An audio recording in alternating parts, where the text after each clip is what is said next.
السلام عليكم ورحمة الله وبركاته. لو ربنا الحمد لله كتب لكم العمرة فاقول لكم ايه الحاجات اللي ناخدها معانا ان شاء الله واحنا رايحين الحرم. اول حاجة طبعا هناخد معانا شنطة باكي يكون حجمها متوسط.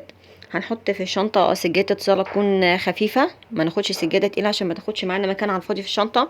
ناخد معانا ازازة مية عشان ما نقعدش كل شوية نروح نملى مية من مية زمزم يعني ونرجع تاني واحنا في الطواف او احنا في السعي او احنا حتى قاعدين في الحرم عادي. ناخد معانا اكل لان هنقعد فترات طويله في الحرم.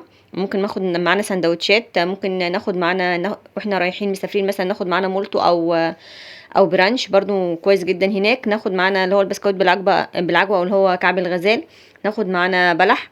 ناخد معانا كيس مناديل بس يكون اللي هو الحجم الصغير، اللي هو 100 منديل تقريبا ووايبس صغير.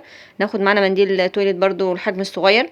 لو احنا بنحب الشاي او القهوه فناخد معانا الترمس نكون برضو مشترينه حجم صغير. ناخد معانا بقى شنطة صغيرة كده اللي هي الوسط دي او الكروس، نحط فيها المتعلقات الشخصية بتاعتنا.